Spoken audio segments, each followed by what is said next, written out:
አያገቡ አይጋቡ አይነግዱ አያተርፉ አይሾሙ አይሻሩ አይታመሙ ጤንነት አያስወርቃቸው በሽታ ነው ብዙውን አንድ ብለው 22 ነው ብለዋል። ዋናውና ትልቁ ፍጥረት 21ኛውና 22ኛው ፍጥረት ነው። ማሪሳቅ የተባለው የቤተ ክርስቲያናችን መጽሐፍ እንዲህ ይላል። የመላእክትን ነገር የቱን ተናግረን የቱን እንተዋለን? ምንስ እንላለን? የመላእክትን የጻድቃንን ታሪክ ተነገረ።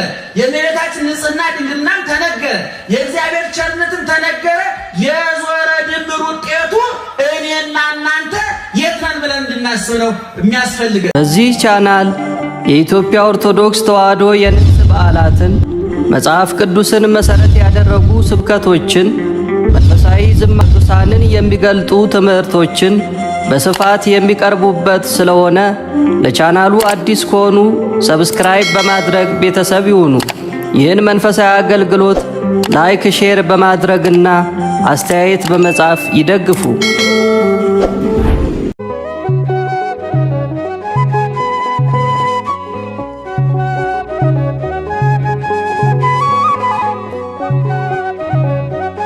እግዚአብሔር ዓለምን የፈጠረው በ6 ቀን ውስጥ ነው። እሁድ ጀምሮ ዓርብ አጠናቀቀ። የፈጠረውን ፍጥረት 1 2 3 ብለን በተናጠል እንቁጠረው ብንል ፍጡር ሊቆጥረው አይችልም። እንኳን ሁሉን ፍጥረት ከዋክብትን እንኳን ለመቁጠር ሳይንስ አልቻለም። እንኳን እኛ ገና ምንም ያላልነው ቀርቶ በሳይንሱ ዘርፍ ገፍተዋል ሰልጥነዋል የተባሉት ሰዎች 1 2 ብለው ከዋክብት መቁጠር አልቻሉም። ይህን ስላልቻሉ ብዙውን አንድ እያሉ ጋላክሲ ብለው ደምረው ስተውታል። እግዚአብሔር ግን ዘይቤልቆሙ ለከዋክብት በምልኦሙ ከዋክብትን በምላታቸው ይቆጥራቸዋል። መቁጠር ብቻ አይደለም፣ ወይጼዎሙ ለኩሎሙ በበአስማቲሆሙ እያንዳንዳቸውን እናት የወለደቻቸውን ልጆች አበበ ከበደ ብላ እንደምትጠራው ሁሉ ሳይንስ ያልቆጠራቸው ያልሰፈራቸው ብዛታቸው የማይሰፈር የማይቆጠረውን ከዋክብት እግዚአብሔር ይቆጥራቸዋል ብቻ ሳይሆን እያንዳንዳቸውን በየስማቸው ይጠራቸዋል ይላል። እኛ ግን ፍጡራን ነንና በቦታ በጊዜ በሁኔታ የተወሰነ የተገደብን ነንና ዕውቀታችንም ፉት ቢሉ ጭልጥ እንደሚባለው ከአንዱ ወደ አንዱ እየተጋባ እየተገለባበጠ የሚመጣ ዕውቀት እንጂ ከውስጥ የፈለቀ በባህሪ የተሰጠ ስላልሆነ በምላታ አናውቀውም። ነገር ግን እግዚአብሔር ከእሑድ እስከ ዓርብ የፈጠረው ፍጥረት ቅድም እንደነገርኳችሁ ሊቃውንቱ ጠቅለው ብዙውን አንድ ብለው 22 ነው ብለዋል።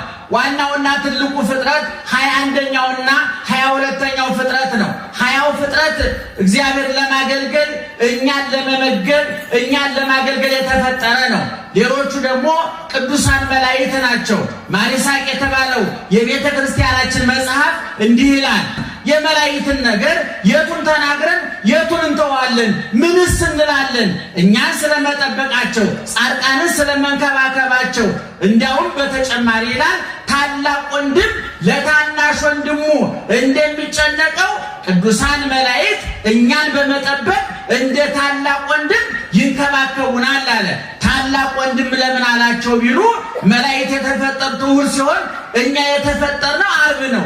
ስለዚህ ትንሽም ቢሆን 5-6 ቀን በእድሜ ይበልጡናል። በተጨማሪ ደግሞ እኛ ከአራቱ ባህሪያተ ሥጋ የተፈጠር የምንራብ የምንጠማ የምናገባ የምንፈታ የምናዝን የምንደሰት የምናገኝ የምናጣ የምንከስር የምናተርፍ በውጣ ወረድ ውስጥ ያለን በፈተና ውስጥ ያለን ሲሆን እነሱ ግን እያወስቡ ወይቶ አሰቡ አያገቡ አይጋቡ አይነግዱ አያተርፉ አይሾሙ አይሻሩ አይታመሙ ጤንነት አያስወርቃቸው በሽታ ያሳቀቃቸው በነፃነት የሚኖሩ በሰውና በእግዚአብሔር መካከል እየተመላለሱ የኛን እንባ ወስደው የኛን ችግር ወስደው ከእግዚአብሔር መፍትሄ የሚያመጡ የኛን በሽታ ወስደው ከእግዚአብሔር ፈውስ የሚያመጡ የኛን ጉድለት ወስደው ከእግዚአብሔር ምላት የሚያመጡ ናቸውና እነዚህ ሁለቱ ፍጥረታት ቅድም እንዳልኩት ሰውና መላእክት ሌሎቹን ፍጥረታት እግዚአብሔርን ወክለው ፈጣሪ መጋቢ ሆነው አስተዳዳሪ ሆነው እንዲመሩ ተመድቧል። ቀደም ሲል ተናግሬያለሁ። 22 ናቸው ፍጥረታት ብያቸዋለሁ።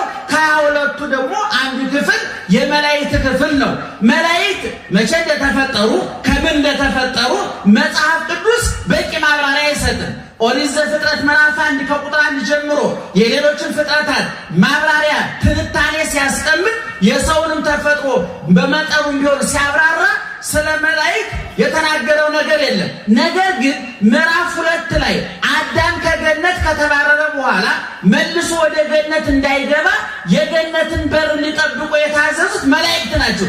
ለመጀመሪያ ጊዜ ስለ መላእክት የሰማነው እዚህ ቦታ ላይ።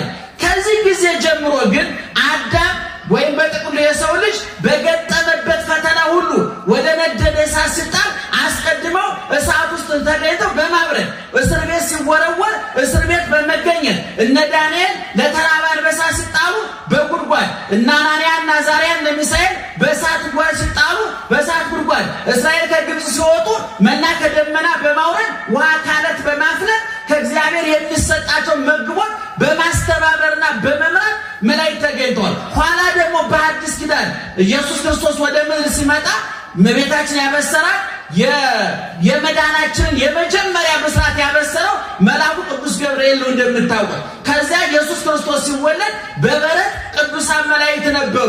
ኋላም 40 ቀን 40 ሌሊት ጾሙ ሲያጠናቅቅ ወመፁ መላእክት ይትለአክዎ ሊያገለግሉት መጡ ይላልና በበረት ነበሩ። በቀራንዮ በበረት ሲወለድ ነበሩ። ሲጾም በበረሃ በቆሮንቶስ ምድረ በዳ ነበሩ። ሲሰቀል በቀራንዮ ነበሩ። ሲቀበር በጎልጎታ በተሰቀል በመቃብሩ ቦታ ነበሩ።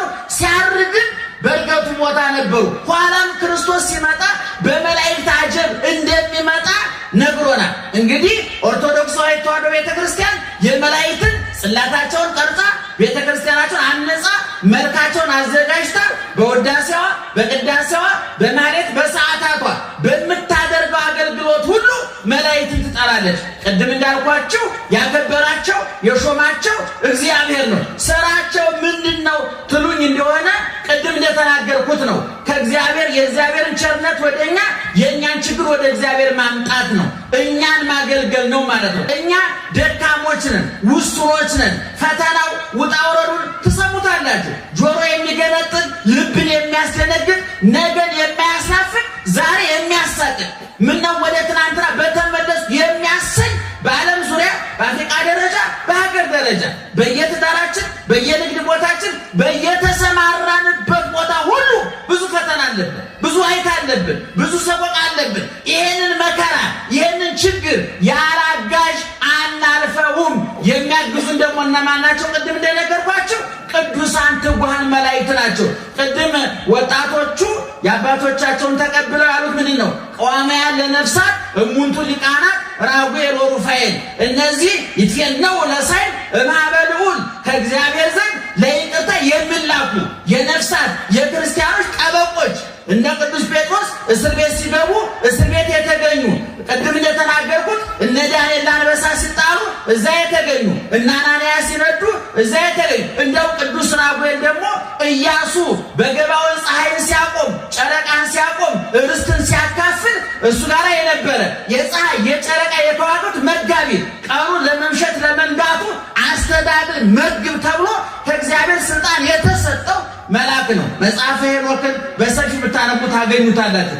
እንግዲህ ምእመናን ታቦትን ማነገስ፣ ቅዳሴን ቀደስ፣ ማህሌቱን ቆም፣ ስብከትን ሰበክ፣ የመላእክትን የጻድቃንን ታሪክ ተነገረ፣ የእመቤታችን ንጽሕና ድንግልናን ተነገረ፣ የእግዚአብሔር ቸርነትን ተነገረ።